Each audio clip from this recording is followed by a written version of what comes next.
Hello class 8 students, कैसे हैं आप सब। आई होप आप सब बढ़िया होंगे। तो आइए आपकी क्लास का एक और पेपर सोल्व करते हैं जो कि पीएम श्री केंद्रीय विद्यालय ने सेट किया है, जो कि PT1 टेस्ट में आ चुका है। देखो, हम सबको पता है अब इतना टाइम नहीं बचा कि आप कुछ और रिवाइज कर पाओ, तो सबसे बेहतर तरीका है रिवीजन का कि हम पेपर सोल्व करें। इसके साथ हमें मोस्ट इंपॉर्टेंट क्वेश्चंस देखने को मिल जाते हैं और सबसे ज़रूरी चीज़ पेपर को सोल्व करने की अप्रोच हमें समझ में आ जाती है जब हम मेंटर के साथ अपना पेपर सोल्व करते हैं। तो बिना टाइम वेस्ट किए आइए अपना क्वेश्चन पेपर देखते हैं, जिसमें हमें 40 मार्क्स का पेपर देखने को मिलता है और 1.5 घंटा में पेपर को सोल्व करने के लिए मिलेगा स्कूल में। ठीक है, तो आपका 8th क्लास का साइंस का पेपर जो 2026-27 में अभी चल रहे PT1 एग्जाम्स में आ चुका है। सबसे पहले आपको पता है मल्टीपल चॉइस क्वेश्चंस आते हैं, उनको सोल्व करने के लिए आपको दिमाग अटेंटिव रखना है, थोड़ा टाइम वेस्ट ज़्यादा नहीं करना, आराम से सोचना है और करना है। तो सबसे पहले आपसे क्वेश्चन पूछा गया, what kind of organisms are studied when examining a single drop of water. तो पानी की एक बूंद में बहुत छोटे छोटे लिविंग ऑर्गेनिजम्स होते हैं, ठीक है, जो आंखों से नहीं देखे जा सकते। इन्हें देखने के लिए किसकी ज़रूरत पड़ती है? हमें माइक्रोस्कोप की ज़रूरत पड़ती है। ठीक है, तो ये माइक्रो ऑर्गेनिजम्स होते हैं जिनको हम कैसे देखते हैं? माइक्रोस्कोप से देखते हैं। तो माइक्रोस्कोप से देखने वाले ऑर्गेनिजम्स को क्या कहेंगे हम? Micro organisms. ठीक है, माइक्रोस्कोप से देखने वाले ऑर्गेनिजम्स को क्या कहेंगे? Micro organisms. क्लियर? जैसे कि bacteria, protozoa, algae. Clear? Insects और प्लांट्स इतने बड़े होते हैं कि हम उन्हें आंखों से देख सकते हैं, लेकिन यहाँ पर माइक्रो ऑर्गेनिज्म हमें किससे देखने पड़ते हैं? आपको माइक्रोस्कोप से। सेकंड क्वेश्चन देखते हैं, which condition is most favourable for maximum microbial activity. तो किस तरह की कंडीशन, किस तरह का वातावरण परफेक्ट होता है किसके लिए? माइक्रोबियल एक्टिविटी के लिए। माइक्रोबियल एक्टिविटी वही जो माइक्रो ऑर्गेनिजम्स करते हैं in the decomposition of fruit waste. तो जो फ्रूट वेस्ट होता है उसके डिकम्पोज होने में सबसे फेवरेबल कंडीशन कैसी होती है? देखो, माइक्रो ऑर्गेनिजम्स के लिए दो चीज़ बहुत ज़रूरी है। एक, वहाँ पर नमी हो, ठीक है, मॉइस्चर हो, और वो एक वार्म, थोड़ा वातावरण ना नरमाया हुआ हो, वार्म हो। ठीक है, तो ऑप्शन सी बिल्कुल सही हो जाएगा। Question number 3, which of these scientific tools help us to see tiny particles and micro organism. तो आपको अभी बताया था ऊपर कि माइक्रो ऑर्गेनिज्म और टाइनी पार्टिकल को देखने के लिए हमें कौन सा इक्विपमेंट या साइंटिफिक टूल की जरूरत पड़ती है? माइक्रोस्कोप। तो ऑप्शन बी आपका बिल्कुल सही होगा। क्लियर? नेक्स्ट क्वेश्चन पर आते हैं, 4th, a micro algae serve as nutrient rich superfoods. तो जो माइक्रो एल्गी होती है वो हमें क्या देती है? न्यूट्रिएंट रिच सुपरफूड्स देती है, जिसमें मिनिमल रिसोर्स होते हैं ग्रो करने के लिए, making them sustainable food. Option is, तो कौन सा ऑप्शन होगा आपका? ए राइजोबियम, बी लैक्टोबैसिलस, सी स्पाइरुलिना और मशरूम। तो आपको पता होना चाहिए स्पाइरुलिना। देखो, स्पाइरुलिना एक माइक्रो एल्गी है जो प्रोटीन, विटामिन्स और मिनरल से भरपूर होती है। Option C. क्लियर? ये बहुत कम रिसोर्स में उगती है, मतलब इसको बहुत ज़्यादा चीज़ों की ज़रूरत नहीं पड़ती, लेकिन फिर भी उग जाती है और अपने साथ क्या पैदा करती है? प्रोटीन। इसके अंदर बहुत सारे क्या होते हैं? मिनरल्स होते हैं।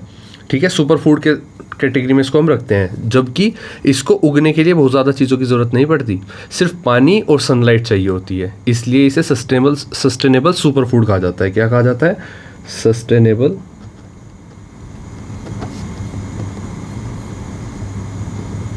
सुपर फूड कहा जाता है। क्लियर? राइजोबियम बैक्टीरिया है, लैक्टोबैसिलस एक राइजोबियम बैक्टीरिया हो गया, लैक्टोबैसिलस बैक्टीरिया है जो कहाँ मिलता है? लैक्टोबैसिलस आपका दूध से दही बनती है, तब होता है। ठीक है, दही बनाने में काम आता है। और तीसरा फोर्थ ऑप्शन है मशरूम, एक फंगी है। ठीक है, कोई भी माइक्रोएल्गी नहीं है। तो ऑप्शन सी आपका सही हो जाएगा। क्वेश्चन 5th पर आते हैं, habits that are not good for our health. ऐसी कौन सी हैबिट्स है जो हमारी हेल्थ के लिए अच्छी नहीं होती? एक्सरसाइज करना अच्छी बात है, स्लीपिंग वेरी लेट और नॉट गेटिंग इनफ स्लीप, तो ये तो हेल्थ के लिए बहुत बेकार बात है। Eat a healthy and balance diet, ये भी अच्छी बात है। मेक टाइम टू रिलैक्स और मेडिटेट एवरी डे, ये भी बहुत अच्छी बात है। तो हमारे लिए बेकार बात क्या है? Not good for our health. Option C बिल्कुल सही हो जाएगा, टाइम पर ना सोना और टाइम लेट। क्वेश्चन नंबर 6 पर आते हैं, असर्शन और रीज़न। देखो, असर्शन आपको पता है एक स्टेटमेंट होता है, इसको बताना है आपको ये ट्रू है या फॉल्स है, और इसी के साथ एक रीज़न दिया जाता है। पहले रीज़न को बताना है कि ये रीज़न जो है अपने आप में कोई स्टेटमेंट है और ये स्टेटमेंट ट्रू है या फॉल्स है, और फिर रीज़न को देखना है क्या ये रीज़न असर्शन का सही रीज़न है या नहीं। तो आइए देखते हैं। असर्शन में कहा गया है कि we should use antibiotics wisely only when prescribed by a doctor. बिल्कुल सही बात है, हम एंटीबायोटिक्स सिर्फ तभी समझदारी से यूज़ करते हैं जब हमें डॉक्टर के थ्रू प्रिस्क्राइब की जाए। तो ये क्या होगा, आपका ट्रू होगा। इसी के साथ रीज़न क्या कहा गया कि unnecessary use helps the rise of resistant bacteria. तो ये भी बात अपने आप में बिल्कुल सही है। तो अननेसेसरी यूज़ करेंगे तो क्या होगा, बैक्टीरिया का राइज हो जाएगा, बहुत ज़्यादा रेजिस्टेंट बैक्टीरिया के बहुत ज़्यादा बढ़ जाएंगे। तो ये दोनों ही ट्रू है और इसीलिए डॉक्टर का प्रिस्क्रिप्शन ज़रूरी है। तो ये बिल्कुल सही है, बोथ असर्शन और रीज़न ट्रू है और रीज़न सही एक्सप्लेन कर रहा है असर्शन को। क्लियर। तो 6th का क्या आंसर आ गया आपका, ए। 7 देखते हैं।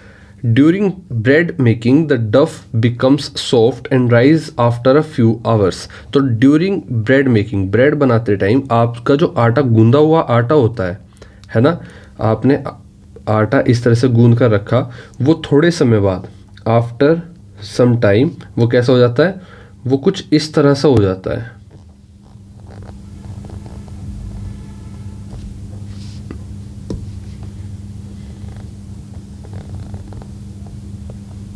ठीक है, इस तरह से हो जाता है, आपका फूल जाता है और क्या हो जाता है, सॉफ्ट हो जाता है।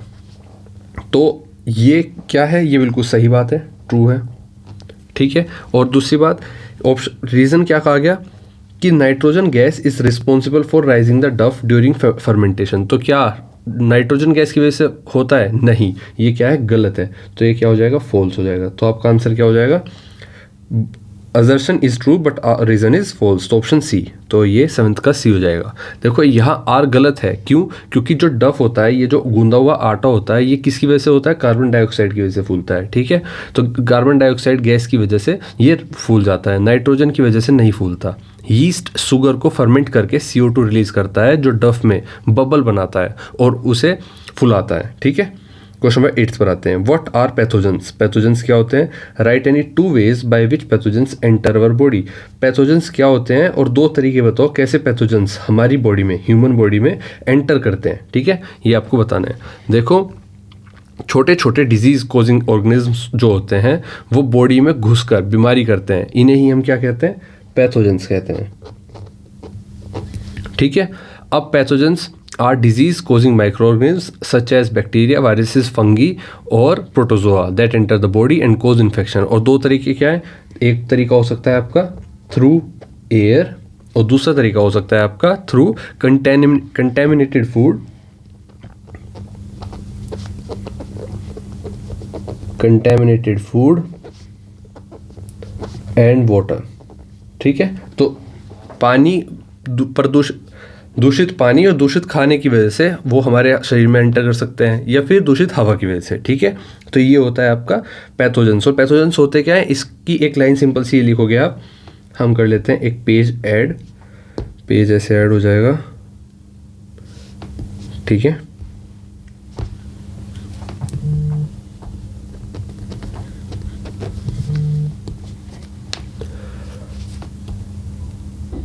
तो आप ये लिख दोगे, pathogens are disease causing microorganisms such as bacteria, viruses, fungi और protozoa that enters the body and cause infections and diseases। ठीक है। और 2 तरीके कौन से, through air, through contaminated food and water। Clear. Question number 9 पर चलते हैं। क्वेश्चन नंबर 9 आपसे कहता है, name the bacterium that converts milk into curd. तो अभी बताया था लैक्टोबैसिलस। ठीक है। Bacteria that converts milk into curd is lactobacillus.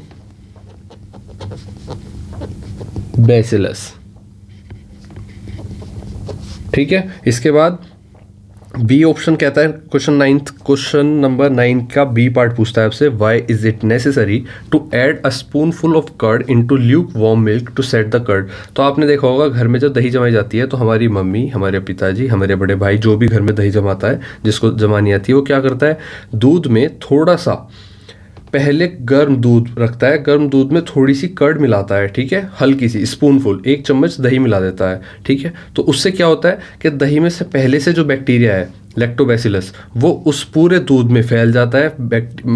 जो उस लैक्टोबैसिलस बैक्टीरिया है उसकी मात्रा बढ़ती जाती है, और जब वो मात्रा बढ़ती जाती है तो क्या होता है, वो दूध पूरा के पूरा दही बन जाता है। ठीक है। तो इसका आंसर आप कैसे लिखोगे, बेसिकली कर्ड में ऑलरेडी लाखों की तादाद में लाइव लैक्टोबैसिलस बैक्टीरिया होता है। जब हम एक चम्मच कर्ड दूध में डालते हैं तो ये बैक्टीरिया ल्यूकवॉर्म मिल्क में रैपिडली मल्टीप्लाई करते हैं और पूरे दूध को कर्ड में कन्वर्ट कर देता है। ठीक है, ल्यूकवॉर्म टेम्परेचर अराउंड 40 डिग्री रखा जाता है और बैक्टीरिया की ग्रोथ के लिए ये आइडियल टेम्परेचर होता है। ज़्यादा ठंडा या ना ज़्यादा गर्म, दोनों में बैक्टीरिया कम नहीं करते। ठीक है, क्वेश्चन नंबर 10 पर आते हैं। What is the difference between unicellular and multicellular organisms, give one example of each. तो देखो नाम से ही साफ है, जहाँ पर यूनि लिखा आता है इसका मतलब एक की बात हो रही है, मल्टी की मतलब मल्टीपल्स चीज़ों की बात हो रही है, और यहाँ पर सेलुलर ऑर्गेनिज्म की बात हो रही है। ठीक है, तो एक ऑर्गेनिज्म ऐसा है जिसके अंदर एक सेल है और एक ऑर्गेनिज्म ऐसा है जिसके अंदर काफ़ी मल्टीपल सेल्स हैं, तो उनके एग्जाम्पल देने हैं और डिफरेंसेस बताने हैं। ठीक है, आइए देखते हैं। तो बेसिकली यूनिसेलुलर और मल्टीसेलुलर की बात करें तो यूनिसेलुलर क्या है, made of only one single cell.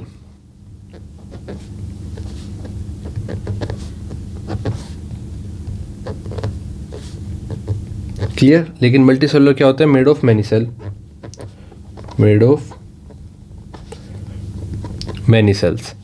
ठीक है, वहीं पर दूसरा पॉइंट देखें तो one cell does all life functions, यहाँ पर एक ही सेल क्या करती है, one cell does all life functions. ठीक है, और दूसरी तरफ different cells do different functions, यहाँ पर क्या है, different cells do different functions. Clear. इसके बाद देखा जाए तो ये इसका क्या होता है, वेरी सिंपल स्ट्रक्चर होता है। यहाँ पर क्या होता है, कॉम्प्लेक्स स्ट्रक्चर होता है। ठीक है, अब complex structure with tissue and organs, with tissue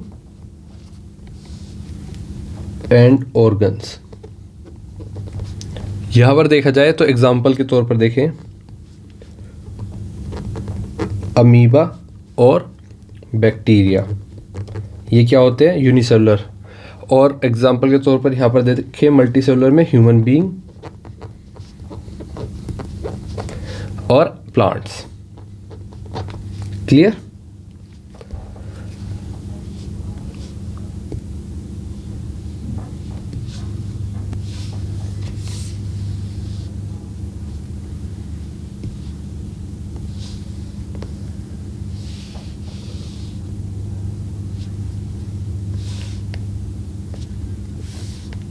pen paper लेकर बैठा करो, जब कुछ लिखता हूँ तो उसको लिख लिया करो।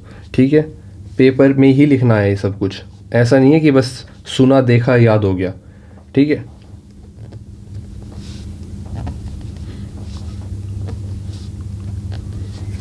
चलो नेक्स्ट क्वेश्चन तो बढ़ते हैं। Question number 11, right any two benefits of micro organism for human welfare. तो ह्यूमन वेलफेयर के लिए दो माइक्रो ऑर्गेनिज्म के फायदे बताने हैं आपको।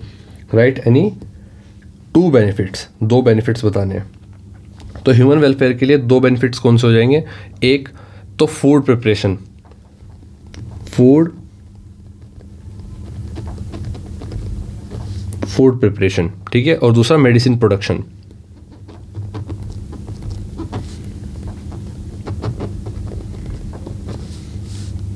ये दो हैं जो बेनिफिट्स हैं जो माइक्रो ऑर्गेनिज्म्स किसके लिए करते हैं, ह्यूमन वेलफेयर के लिए करते हैं। ठीक है, और ये बहुत सारे हो सकते हैं, लेकिन अभी ये दो ही लिख लो आप, जिसमें फूड प्रिपरेशन में लैक्टोबैसिलस का हमने एग्जांपल लिया। लैक्टोबैसिलस बैक्टीरिया जो क्या करता है, दही बनाने में काम आता है। ठीक है, मिल्क को कर्ड में कन्वर्ट करता है। यीस्ट क्या करता है, यीस्ट करता है हमें ब्रेड बनाने में, केक बनाने में काम आता है। ठीक है, फर्मेंटेशन प्रोसेस को, फूड को टेस्टी और न्यूट्रिशियस बनाने में काम आता है। वहीं मेडिसिन की बात करें तो कुछ माइक्रो ऑर्गेनिजम्स जैसे कि एंटीबायोटिक्स बनाए जाते हैं जो डेंजरस बैक्टीरिया को मारते हैं। एग्जाम्पल के तौर पर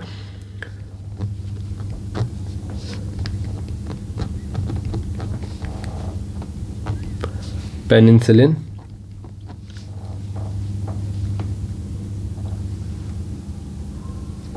पेनिसिलिन नाम सुना होगा आपने एक दवाई का, किससे बनता है,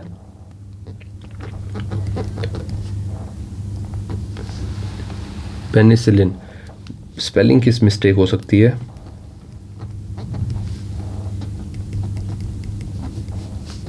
किससे बनती है? पेनिसिलियम,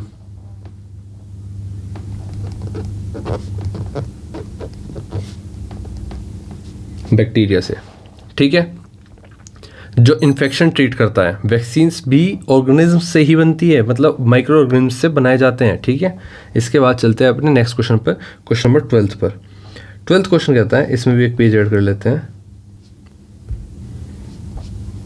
12th क्वेश्चन कहता है कि observe setup given in figure, इसको ऑब्जर्व करो। और फर्स्ट क्वेश्चन पूछा है आपसे कि what happens to the sugar solution in flask A. तो फ्लास्क ए कौन सा है? फ्लास्क ए है आपका ये वाला, ठीक है, बड़ा फ्लास्क। इसके अंदर क्या है? शुगर सॉल्यूशन है। तो उसके साथ क्या, what happens to the sugar solution in flask A, आइए देखते हैं और समझते हैं। तो ये मैंने थोड़ा साफ डायग्राम आपके सामने बना लिया है, जिसमें आप साफ देख सकते हो कि हमारे सामने जो एक फ्लास्क ए है, इसके अंदर क्या है? वार्म शुगर सॉल्यूशन है और यीस्ट भी इसके अंदर है, ठीक है, यहाँ पर लिखा हुआ है। और यहाँ पर क्या है? हमारे सामने लाइम वाटर है इस ट्यूब में। तो बेसिकली कैल्शियम हाइड्रोक्साइड सॉल्यूशन होता है, लाइम वाटर जिसको बोलते हैं। अब हो क्या रहा है? फ्लास्क ए में यीस्ट वार्म जो है आपका शुगर सॉल्यूशन में फर्मेंटेशन हो रही है, ठीक है। ये क्या करता है? ये क्या करता है? एक सेकेंड, मैं कर लेता हूँ ये ऑरेंज, ये ग्रीन कर लेते हैं। ये क्या करता है? ऑरेंज ही सही था, सॉरी गाइस। ये क्या करता है? फर्मेंट करता है। ब्लू सही है भाई। एक और वीडियो आ गई है आपकी KVTG क्लास 9 पे, जाकर आप देख सकते हो। फर्मेंट क्या करता है? फर्मेंटेशन करता है, फर्मेंटेशन, ठीक है। इसी के साथ होता क्या है कि फर्मेंटेशन करने के बाद जो यीस्ट शुगर है, बेसिकली ग्लूकोज है, यीस्ट शुगर, ये यहाँ पर जो है ये क्या है? यीस्ट शुगर, जिसको हम ग्लूकोज बोल सकते हैं। इसको क्या करता है? CO2 में कन्वर्ट करता है। CO2 मतलब कार्बन डाइऑक्साइड में तोड़ता है और अल्कोहल, इथेनॉल में कन्वर्ट करता है, ठीक है। CO2 प्लस इथेनॉल कन्वर्ट करता है, ठीक है। और यही रिएक्शन को हम क्या कहते हैं? किस लिखते हैं? शुगर। किस में बनी? CO2 में बनी plus alcohol plus energy. Clear? Yeast की वजह से ये शुगर सॉल्यूशन में बबल्स आते हैं, सॉल्यूशन थोड़ा क्लाउडी हो जाता है और अल्कोहलिक स्मेल आती है।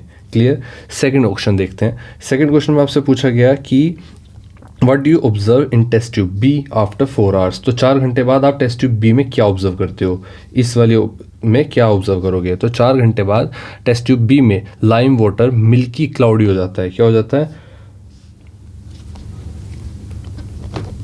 After 4 hours milky and cloudy, ठीक है, मिल्की एंड क्लाउडी हो जाता है और अल्कोहलिक स्मेल आती है, ठीक है, हो जाता है। अब ये होता क्यों है? क्योंकि फ्लास्क ए में फर्मेंटेशन से प्रोड्यूस हुआ क्या? CO2। फर्मेंटेशन यहाँ पर CO2 प्रोड्यूस हुआ। वो CO2 गैस टेस्ट ट्यूब के थ्रू बी में जाती है। वो CO2 गैस कहाँ से जाती है? इसके थ्रू आपकी टेस्ट ट्यूब बी में आ जाती है। जब टेस्ट ट्यूब बी में आ जाती है तो होता क्या है? वो CO2 लाइम वाटर के साथ रिएक्ट करके कैल्शियम कार्बोनेट बनाती है, CaCO3 बनाती है। क्या बनाती है? CaCO3।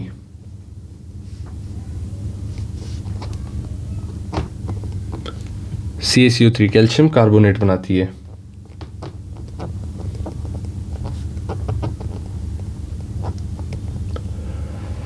जो वाइट प्रेसिपिटेट होता है बेसिकली, ठीक है, इसलिए लाइम वाटर मिल्की हो जाता है। ये CO2 प्रेजेंस का क्लासिक टेस्ट होता है, ठीक है। थर्ड, यहाँ इससे पता चलता है यहाँ पर CO2 प्रेजेंट है। इसके बाद थर्ड क्वेश्चन आपसे पूछता है कि व्हाट डू यू थिंक, अच्छा what do you think this happen. तो ये हमने बता दिया what do you think this happen. क्यों होता है ये? क्योंकि ये CO2 का प्रेजेंस बताता है बेसिकली, ठीक है। ये CO2 प्रेजेंस का क्लासिक टेस्ट होता है। थर्ड क्वेश्चन पूछ रहा है आपसे what would happen if yeast was not added in a flask A. अगर हम वार्म शुगर सॉल्यूशन में यीस्ट नहीं ऐड करेंगे तो आपको क्या लगता है क्या होगा? देखो, अगर ऐड नहीं करेंगे तो अगर यीस्ट ऐड नहीं करेंगे तो फर्मेंटेशन बिल्कुल नहीं होगी। फर्मेंटेशन नहीं होगी। फर्मेंटेशन नहीं होगी तो क्या होगा, कोई CO2 गैस प्रोड्यूस नहीं होगी, टेस्ट ट्यूब बी का लाइम वाटर क्लियर ही रहेगा और मिल्की नहीं होगा, शुगर सॉल्यूशन वैसे का वैसा रहता है और कोई चेंज नहीं होगा। तो ऑप्शन थर्ड का आंसर क्या आ गया, no change. Clear. Question number 13 पर आते हैं। A patient does not feel well and complains the doctor about high fever, profuse sweating and periodic chills. Doctor diagnosed a disease on basis of symptoms and advised him to get blood test. तो एक patient जो कि doctor कहता है कि उसको जो दिक्कत हो रही है, कंप्लेन करता है, ठीक है, कि बुखार बढ़ रहा है, प्रोफाउज स्वेटिंग हो रही है, ठीक है, पीरियडिक चिल्स हो रहे हैं, तो डॉक्टर क्या करता है, उसको रिकमेंड क्या करता है, डॉक्टर डायग्नोस करता है, उसको देखता है, उसको प्रिस्क्राइब करता है, सिम्टम के एडवाइस देता है सिम्टम्स के बेसिस पर। तो इसके बिहाफ पर पहला क्वेश्चन पूछा है आपसे, कंप्लीट करो फिल इन द ब्लैंक्स को, table on the basis of these symptom. In symptoms के बिहाफ पर आप ये जो ब्लैंक दिए गए हैं इनको फिल करो। तो आप ध्यान से देखो, उसने कहा कि फीवर बढ़ रहा है, ठीक है, डिजीज़ क्या हो सकती है, फीवर बढ़ रहा है, स्वेटिंग आ रही है, प्रोफ्यूज स्वेटिंग और पीरियडिक चिल्स। तो ये क्या बताते हैं, डिजीज़ कौन सी हो सकती है, मलेरिया हो सकती है, ठीक है। तो क्या हो सकती है, हाई फीवर, जहाँ भी लिखा हो हाई फीवर, एक सेकेंड,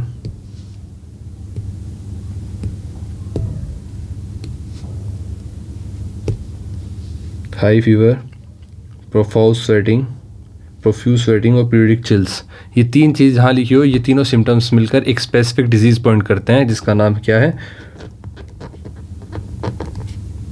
मलेरिया। इसका एजेंट क्या है, किसकी वजह से होता है, प्लाज्मोडियम की वजह से होता है, प्लाज्मोडियम। ये क्या है, कोई बैक्टीरिया है, नहीं, ये एक क्या है, प्रोटोजोआ है, ठीक है। साइट ऑफ इन्फेक्शन स्किन और ब्लड, ठीक है, इन्फेक्शन की साइट क्या है, स्किन या ब्लड के थ्रू। और प्रिवेंटिव मेजर्स क्या होते हैं, आइए वो लिखते हैं। तो प्रिवेंटिव मेजर्स होते हैं आपके, use mosquito nets while sleeping, जब सोते हो तो क्या यूज़ करो, use mosquito nets while sleeping, सोते टाइम जो मच्छरदानी होती है उसको यूज़ करना चाहिए। दूसरा ऑप्शन हो सकता है एलिमिनेट करो स्टैग्नेंट वाटर, कहीं पर पानी का जमाव को एक तरह से क्या करो, एलिमिनेट करो, वहाँ से हटा दो, क्योंकि पानी, जमे हुए पानी में ही मच्छर के बच्चे पैदा होते हैं, जिससे मच्छर की तादाद बढ़ जाती है। स्टैग्नेंट वाटर नियर हाउसेस और यूज़ करो mosquito repellents.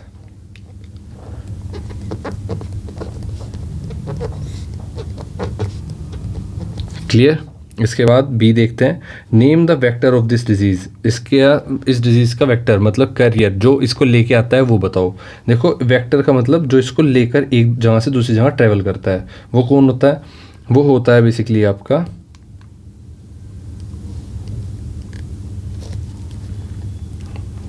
B, the vector of malaria is the female anopheles mosquito.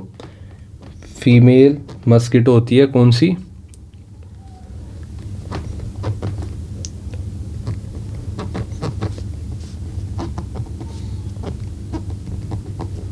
ठीक है, फीमेल एनोफिल्स मस्किटो। ये प्लाज्मोडियम पैरासाइट मॉस्किटो को अंदर रहता, मतलब बेसिकली प्लाज्मोडियम जो पैरासाइट होता है मॉस्किटो के अंदर रहता है, और जब वो किसी इंसान का खून चूसता है, उसको काटता है, तब पैरासाइट ब्लड में चला जाता है, ठीक है। इसकी वजह से क्या होता है, हमें मलेरिया हो जाता है। क्वेश्चन नंबर 14 पर आते हैं, why do some people get affected more than others during disease outbreaks. जब किसी को बीमारी होती है, आपने देखा होगा कुछ लोग बहुत ज़्यादा अफेक्ट होते हैं लेकिन कुछ लोग कम होते हैं। ऐसा क्यों होता है, देखो कुछ लोगों की इम्यूनिटी कम होती है, कुछ लोगों की ज़्यादा होती है। अब इम्यूनिटी क्या है वो देखते हैं। 14th पॉइंट क्या है, इम्यूनिटी, रोग प्रतिरोध क्षमता या शक्ति, ठीक है, दूसरों से ज़्यादा होती है। इस पे डिपेंड करता है कि कोई बीमारी कितना अफेक्ट करेगी किसी इंसान को। जैसे फर्स्ट पॉइंट हो सकता है स्ट्रॉन्ग इम्यूनिटी सिस्टम वाले लोग, ज़्यादा जो रेगुलर एक्सरसाइज करते हैं उनको होता है, तो उनको बीमारी कम अफेक्ट करेगी। स्ट्रॉन्ग इम्यूनिटी सिस्टम डिजीज़ कम अफेक्ट करेगी, ठीक है। दूसरा वीक इम्यूनिटी वाले लोग डिजीज़ ज़्यादा जैसे ही छोटे बच्चे, जैसे देखो स्ट्रॉन्ग इम्यूनिटी किसकी होती है, जो रेगुलर एक्सरसाइज करते हैं, ठीक है, एक्सरसाइज करने वाले लोग, बैलेंस डाइट लेते हैं, पूरी नींद लेते हैं, उनका इम्यून सिस्टम पैथोजेंस को जल्दी रोक देता है। ऐसे लोग डिजीज़ में कम अफेक्ट होते हैं। लेकिन वही वीक इम्यूनिटी सिस्टम वाले लोग कौन से होते हैं, जो इन चीज़ों को या तो फॉलो नहीं करते, या फिर छोटे बच्चे, इम्यून सिस्टम स्टिल डेवलपिंग, जिनका इम्यून सिस्टम अभी डेवलप ही कर रहा है, वो क्या होते हैं, वीक इम्यून सिस्टम वाले बच्चे होते हैं। बुढ़ापे में हो जाते हैं लोग, ऑलरेडी बीमार लोग हो जाते हैं जिनका वीक इम्यून सिस्टम होता है, या जो माल न्यूट्रिशन में है, जब ढंग से खाना नहीं खाते, सोते नहीं, उनका इम्यून सिस्टम पैथोजेंस को रोक नहीं पाता, ये लोग ज़्यादा और जल्दी इफेक्ट होते हैं। ठीक है, और तीसरा पॉइंट क्या आता है आपका, वैक्सीनेशन। ठीक है, जिन्हें पहले से वैक्सीन मिली होती है, उनका इम्यून सिस्टम उस स्पेसिफिक डिजीज़ के लिए ऑलरेडी प्रिपेयर्ड होता है। ठीक है, बी क्या है कि how does our immune system work if any dust particle enters our eye. अगर हमारी आँख में कोई डस्ट पार्टिकल चला जाए तो हमारा इम्यून सिस्टम कैसे काम करता है। तो आँखों में डस्ट पार्टिकल आने के बाद होता क्या है कि टीयर ग्लैंड्स, जो आंसू ग्लैंड्स होते हैं, इमिडिएटली एक्टिव हो जाते हैं। तो फर्स्ट पार्ट क्या काम करता है, टीयर ग्लैंड एक्टिवेट हो जाते हैं, उसको ल्यूब्रिकेट करते हैं। ठीक है, जिससे कि वो ज़्यादा इफेक्ट ना करे, ज़्यादा फ्रिक्शन पैदा करके ईचिंग ना करे। ठीक है, टीयर्स आने लगते हैं, प्रोड्यूस होने लगते हैं, जो डस्ट पार्टिकल को फिजिकली वॉश आउट करने की कोशिश करते हैं। क्या करने की कोशिश करते हैं, फिजिकली वॉश आउट करने की कोशिश। ठीक है, दूसरा आंसू, जो आंसू होते हैं उनमें क्या होता है, लाइसोसोम होते हैं, नाम का एंजाइम होता है, जो बैक्टीरिया और पैथोजेंस को मारता है, केमिकल प्रोटेक्शन देता है। ठीक है, तो लाइसोसोम्स होते हैं, लाइसोजाइम होते हैं, लाइसोजाइम नाम का एंजाइम होता है। क्या होता है इसके अंदर, टीयर्स के अंदर, ऐसे लिख लो याद रहेगा, टीयर्स के अंदर लाइसोजाइम नाम का एंजाइम।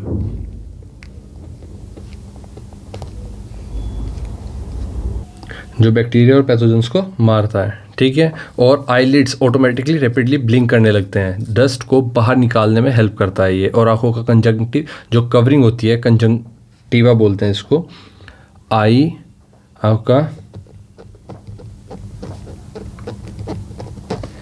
ठीक है, ये जो कवरिंग होती है आंखों के ऊपर, वो स्वेल और रेड हो जाता है। ये इन्फ्लेमेशन रिस्पॉन्स है जो वाइट ब्लड सेल्स को वहाँ बुलाता है। ठीक है, जिसकी वजह से क्या होता है, इमिडिएटली वो स्वेल कर जाती है। क्लियर, ये सब मिलकर एक डिफेंस मैकेनिज्म की तरह काम करते हैं। तो ये होता है आपका, हमारा इम्यून सिस्टम कैसे काम करता है आंखों के साथ, जब डस्ट पार्टिकल उसमें जाता है। क्वेश्चन 15 पर आते हैं, disease can be broadly grouped into communicable and non communicable disease. Identify करो non communicable disease from the following disease. इनमें से नॉन कम्युनिकेबल डिजीज कौन सी हैं, जो छूने से एक दूसरे से नहीं ट्रांसफ़र होती। ठीक है, नॉन कम्युनिकेबल डिजीज़। तो नॉन कम्युनिकेबल डिजीज़ जैसे अस्थमा और डायबिटीज़, ये किसी के छूने या झूठा खाने से नहीं फैलती, कम्युनिकेबल नहीं है। ठीक है, तो इनको क्या बोलते हैं हम, नॉन कम्युनिकेबल डिजीज़। अच्छा, मीज़ल्स क्या है, कम्युनिकेबल है, वायरस से एक से दूसरे में फैल जाता है। टाइफाइड क्या है, कम्युनिकेबल है, कंटेमिनेटेड फूड और वाटर से फैलता है। ठीक है, बी ऑप्शन पूछता है आपसे, what do the disease like malaria and common cold are known as communicable disease. तो जैसे मलेरिया हो गया या नॉर्मल जो हमें खांसी बुखार जुकाम हो जाता है, उसको हम कम्युनिकेबल डिजीज़ क्यों कहते हैं। देखो, मलेरिया एक एनोफिल्स मॉस्किटो के थ्रू स्प्रेड करता है। मॉस्किटो एक इन्फेक्टेड पर्सन का ब्लड पीता है और प्लाज्मोडियम पैरासाइट उसमें जाता है, फिर जो वो हेल्दी पर्सन को काटता है तो पैरासाइट उसमें भी ट्रांसफ़र हो जाता है, इसलिए हम इसको कम्युनिकेबल कहते हैं। और कॉमन कोल्ड जो कफ होता है, हमें सर्दी जुकाम होता है, वो स्नीज़ के ड्रॉपलेट्स के थ्रू एयर में फैल जाता है, जिसके बाद दूसरे इंसान को वो इन्फेक्ट कर सकता है, इसीलिए इसको भी हम क्या बोलते हैं, कम्युनिकेबल डिजीज़ बोलते हैं। क्लियर। 16th पर आते हैं। ओके, सी पार्ट देख लेते हैं। What are the different ways by which communicable disease can spread from one person to another. कौन से तरीके हो सकते हैं, एक हो सकता है आपका थ्रू एयर, ठीक है, through contaminated food, water. Clear. इसके बाद थ्रू इंसेक्ट बाइट्स,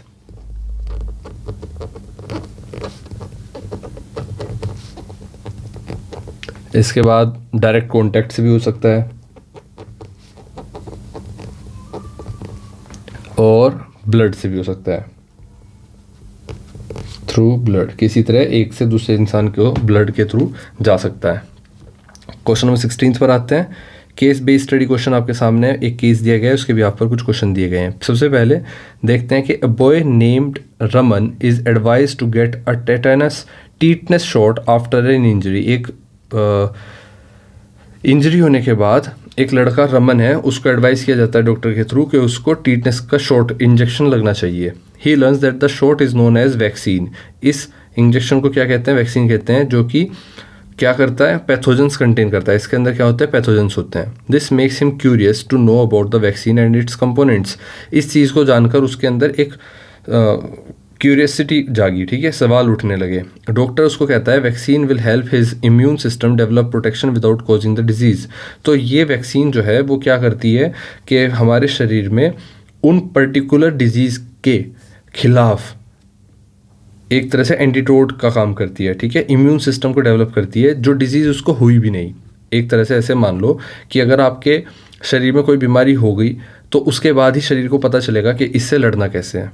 लेकिन अगर हम वैक्सीन लेते हैं तो शरीर में वैक्सीन एक तरह से उस बीमारी का बहुत छोटा रूप शरीर में डाला जाता है, जिससे होता क्या है, शरीर के अंदर एंटीबॉडीज़ बन जाती है, इम्यून सिस्टम डेवलप हो जाता है और उससे लड़ने की क्षमता हमारे अंदर आ जाती है, ठीक है। सेम इसी तरह से चिकन पॉक्स नाम की एक बीमारी होती है जिसके एक बार होने के बाद बहुत कम चांसेस होते हैं वो दोबारा हो, क्योंकि एक बार होने के बाद एंटीबॉडीज शरीर में बन जाती है।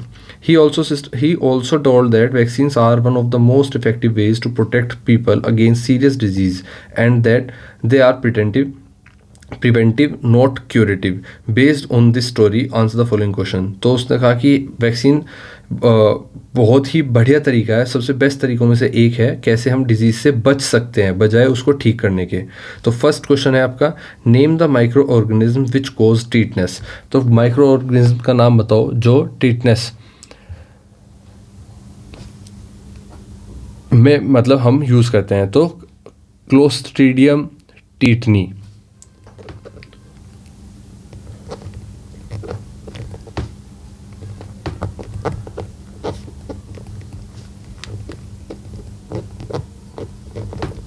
क्लियर, ये एक बैक्टीरिया है, ये ज़मीन और धूल में पाया जाता है, इंजरी या वुंड के थ्रू बॉडी में एंटर करता है और नर्वस सिस्टम को अफेक्ट करता है, जिससे मसल्स पेनफुल स्पेज्म होता है, ठीक है, मसल में पेनफुल स्पेज्म होता है। सेकंड क्वेश्चन है, in which form is the pathogen in the short present. तो शॉर्ट में पैथोजन किस फॉर्म में प्रेजेंट होते हैं? किस में प्रेजेंट होते हैं? एक तरह से इनएक्टिवेटेड फॉर्म में, ठीक है, इसको बोलते हैं वैक्सीन में पैथोजेंस वीकेंड या अटेनुएटेड फॉर्म में या किल्ड इनएक्टिव फॉर्म में प्रेजेंट होते हैं, ठीक है। जैसे टीटनेस की बात कर ले, वैक्सीन में स्पेसिफिकली इनएक्टिवेटेड टॉक्सिन होते हैं, मतलब क्लोस्ट्रीडियम टीटनी जो हार्मफुल टॉक्सिन प्रोड्यूस करता है, यूज़ करता है केमिकली ट्रीट करके हार्मलेस बना दिया जाता है उसको, ठीक है। ये टॉक्सोइडी बॉडी होती है, इनमें जाके रियल डिजीज़ कॉज नहीं करता, लेकिन इम्यून सिस्टम को एंटीबॉडीज़ बनाने के लिए स्टिमुलेट कर देता है। थर्ड क्वेश्चन है, why is tetanus shot considered a preventive measure. तो टीटनेस शॉट बीमारी होने से पहले दिया जाता है, इसलिए ये प्रिवेंटिव मेजर्स हैं, ठीक है, क्यूरेटिव है, इसको ठीक करना नहीं बल्कि बीमारी से बचना कहेंगे। जब वैक्सीन दी जाती है तो बॉडी का इम्यून सिस्टम बहुत वीक हो जाता है, ठीक है, पैथोजेंस को पहचान कर उन एंटीबॉडीज़ डेवलप करता है और मेमोरी सेल्स बनाता है। अगर रियल में वो टीटनी कभी क्लोस्ट्रीडियम टीटनी आया बॉडी में घुसा तो इम्यून सिस्टम ऑलरेडी प्रिपेयर्ड रहता है और तुरंत एंटीबॉडीज़ प्रोड्यूस करने लगता है, जिससे डिजीज़ आपको नहीं होती, ठीक है, इसी को वैक्सीनेशन बोलते हैं। क्वेश्चन फोर्थ कहता है, name any other disease which can be prevented by giving injections और ड्रॉप्स। तो ऐसी कोई और बीमारी बताओ जो प्रिवेंट की जाती है, किससे? ऐसे इंजेक्शन से, ड्रॉप से, या वैक्सीन बनती है जिनकी। तो आपको पता है पोलियो, इसके बाद मीजल्स और हेपेटाइटिस बी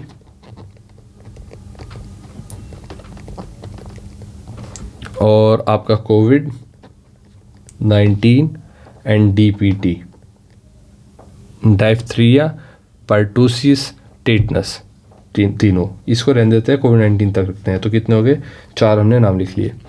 क्वेश्चन नंबर 17 पर आते हैं। A farmer decides to stop using chemical fertilizers and instead use a compost pit made from kitchen waste. तो एक फार्मर जो है वो सोचता है, डिसाइड करता है कि वो केमिकल फर्टिलाइजर्स का यूज़ करना बंद कर देगा, बल्कि वो कंपोस्ट खाद का यूज़ करेगा, जो कि कहाँ से बनी, किचन वेस्ट से बनी, या फिर वेजिटेबल की पील्स हो गई, ड्राई लीव्स हो गई, उससे बनी कंपोस्ट को यूज़ करता है।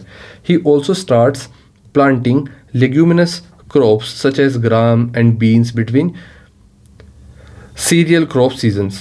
Over time he noticed improved soil fertility and better plant growth. और इस डिसीजन को लेने के बाद वो नोटिस करता है थोड़े समय के बाद जो सोयल है उसकी फर्टिलिटी बढ़ गई, प्लांट ग्रोथ अच्छी हो गई। अब इसके बिहाफ पर पहला क्वेश्चन है आपसे कि which type of micro organism is responsible for breaking down kitchen waste in the compost pit. तो खाद बनाने में किचन वेस्ट को खाद बनाने में कौन सा माइक्रो ऑर्गेनिज्म रिस्पॉन्सिबल होता है? तो कौन सा होता है? Bacteria and fungi. Kitchen waste vegetable peels हो गई है ना, छिलक हो गए, जो भी छिलका होता है वेजिटेबल्स का या बाकी ड्राई लीव्स हो गई, उनको तोड़कर सिंपल सब्सटेंस में कन्वर्ट करता है। इसे कंपोस्ट मैन्योर कहते हैं।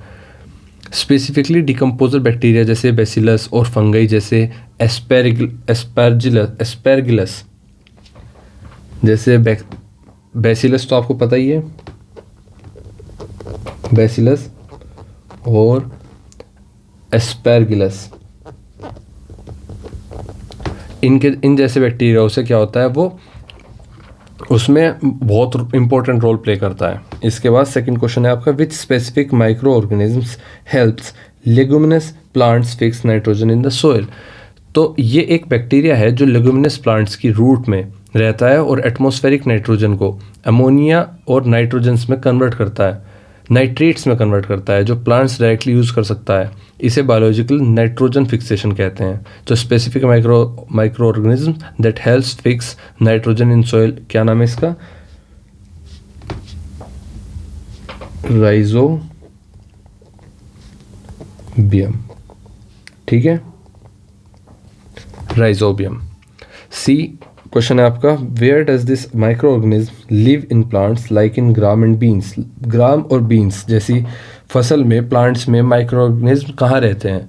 तो ये कहाँ रहते हैं? राइजोबियम लेगुमिनस प्लांट्स में कि रूट्स नोड्यूल्स में रहता है। कहाँ रहता है? रूट्स नोड्यूल्स में रहते हैं। क्लियर? ये प्लांट की रूट्स के साथ सिम्बायोटिक रिलेशनशिप में रहते हैं। प्लांट राइजोबियम को फूड देता है और राइजोबियम प्लांट को फिक्स नाइट्रोजन देता है, दोनों को फायदा हो जाता है। फोर्थ क्वेश्चन आपका डी है कि how does growing leguminous crops reduce the need for chemical fertilizer. कैसे लेग्यूमिनस क्रॉप्स जो ग्रो हो रही है उनको केमिकल फर्टिलाइजर की नीड कम होती जाती है? तो बेसिकली केमिकल फर्टिलाइजर्स में मेनली नाइट्रोजन होता है, ठीक है, और जो सॉइल में डालने पर प्लांट्स को मिलता है, लेकिन ये महंगे और सॉइल और पानी को पोल्यूट करते हैं। महंगे हैं, सॉइल और पानी को पोल्यूट करते हैं। जब फार्मर लेग्यूमिनस क्रॉप्स उगाते हैं तो राइजोबियम उनकी रूट्स में नेचुरली एटमॉस्फेरिक नाइट्रोजन फिक्स करता है। ये फिक्स नाइट्रोजन सॉइल में रियलाइज होता है। जब लेग्यूमिनस क्रॉप्स की हार्वेस्ट होती है, उसको कटाई होती है या क्रॉप्स को सॉइल में दबा दिया जाता है, तो नाइट्रोजन नेचुरली सॉइल में ऐड हो जाता है, तो हमें बाहर से डालने की ज़रूरत नहीं पड़ती। अगली क्रॉप्स के लिए ये नाइट्रोजन अवेलेबल रहती है वहाँ पर, ठीक है। इससे क्या होती है, सॉइल नेचुरली फर्टाइल हो जाता है और केमिकल फर्टिलाइजर्स की ज़रूरत हमें कम पड़ती है। इस मेथड को क्या बोलते हैं, इको फ्रेंडली। किसान का पैसा बचाता है ये, और ये बेस्ट तरीका है किसी भी सॉइल को फर्टाइल बनाने के लिए। क्वेश्चन नंबर 18 पर आते हैं, differentiate between plant cell and an animal cell. 2 point लिखना है आपको। देखो, प्लांट सेल जो होती है उसमें पहले बात करते हैं plant cell and animal cell. Plant cell में सेल वॉल की बात करेंगे, क्लोरोप्लास्ट की बात करेंगे, वैक्यूल की बात करेंगे और शेप की बात करेंगे, ठीक है। इसके बाद हम देखेंगे यहाँ पे प्रेजेंट होता है नहीं, सेल वॉल प्रेजेंट होती है प्लांट सेल में, प्रेजेंट, ठीक है, प्रेजेंट भी होती है। और किससे बनी होती है, सेलुलोज से बनी होती है, और एक रिजिड स्ट्रक्चर देता है। यहाँ पर क्या होती है एनिमल सेल में, एब्सेंट। फिर क्लोरोप्लास्ट की बात करें, प्रेजेंट रहता है, यहाँ पर एब्सेंट रहता है। क्लोरोप्लास्ट किससे बनता है? क्लोरोफिल रहता है इसके अंदर, ठीक है, फोटोसिंथेसिस करता है। वैक्यूल की बात करें तो वन लार्ज सेंट्रल वैक्यूल होता है, वन लार्ज सेंट्रल, और एनिमल सेल में स्मॉल वैक्यूल्स, स्मॉल और एब्सेंट। शेप की बात करें तो फिक्स रहती है, fixed rectangular shape due to cell wall, rectangular, और यहाँ पर इरेगुलर होती है, फ्लेक्सिबल होती है, इरेगुलर फ्लेक्सिबल। क्लियर? इसके बाद अपना चलते हैं अपने कोड 18 के बी पर। Draw a diagram of plant cell और an animal cell with 4 correct labelling. ये पर्टिकुलर क्वेश्चन का आंसर आप खुद करेंगे, ठीक है। इस तरह से हमने आपकी क्लास का क्वेश्चन पेपर सोल्व किया। आई होप आपको अच्छा लगा होगा, क्योंकि लास्ट 18th का बी पार्ट मैंने इसलिए नहीं किया है क्योंकि ये मेरे कराने से नहीं होगा, आपको खुद बनाना पड़ेगा, ठीक है। सारी चीज़ें देखनी पड़ेगी, cell wall, cell membrane, nucleus, chloroplast, vacuole, cytoplasm, सब बनाकर देखोगे तभी याद होगा। तो मैं वही बता रहा हूँ जो आपको ज़रूरी है। मिलते हैं आपसे आपकी क्लास के नेक्स्ट क्वेश्चन पेपर को सोल्व करते हुए। तब तक मुझे कमेंट्स में बता दो कि कौन सा पेपर आपको चाहिए, और all the best for your upcoming exams. Bye bye बच्चों।